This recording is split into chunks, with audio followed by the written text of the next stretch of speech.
I tried making vegan mac and cheese for, I can't even tell you how many times I tried to make it, and it never came out tasting right. Hi friends, welcome back to my kitchen. Everything we make here is completely dairy-free, and today we're making one of my favorites, dairy-free mac and cheese, and I use a secret ingredient that will make it taste exactly like the real thing. So I'm gonna start by boiling 1 pound of elbow macaroni in some salted water.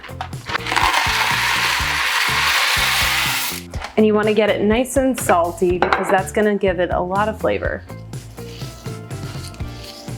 So while this is boiling, I'm going to go ahead and get started on our dairy-free cheese sauce. To make the sauce, we're going to start by making a roux.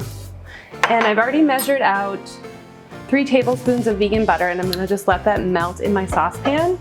And then once that's melted, we're going to add some all-purpose flour so that we can make a roux. We're going to need 1/4 cup.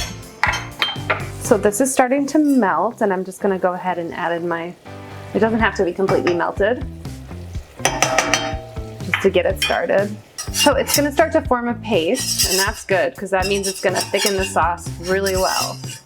Next, I'm gonna measure 1.5 cups of almond milk. You can also use coconut milk, or whatever kind of milk you like, any kind of nut milk, or dairy-free milk, whatever you have, as long as it's unsweetened. Then I'm just gonna slowly pour this in. So it'll start to form like a really thick paste, and as you add the almond milk, it's gonna thin out. You just wanna keep whisking it. Okay, so there's the last of our almond milk. Okay, next is our secret ingredient, unsweetened coconut yogurt. It just gives it the perfect tang, which I think makes it taste like real cheese. So we're gonna use 1/4 cup. And we're gonna use 2 tablespoons of nutritional yeast. So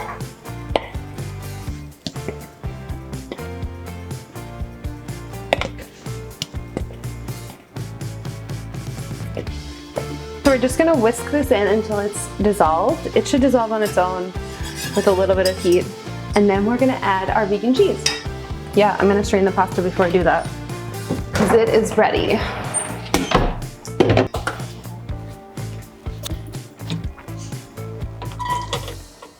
Just gonna return the pasta back to the pot, and it's just gonna hang out while we finish up the sauce. You can see that the sauce is already thickening up really nicely.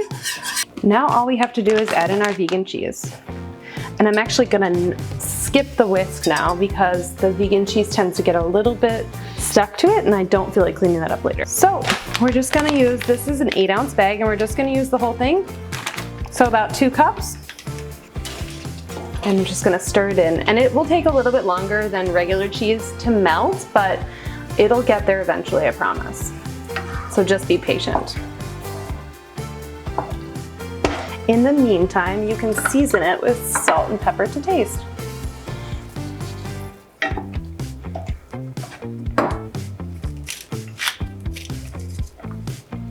The nice thing about this is that it uses basic ingredients that you can just pick up at the grocery store. You don't have to use cashews or cauliflower or any other kind of vegetables. Not that we don't like vegetables, but it's nice that you can just make this quick without any complicated steps. Sauce.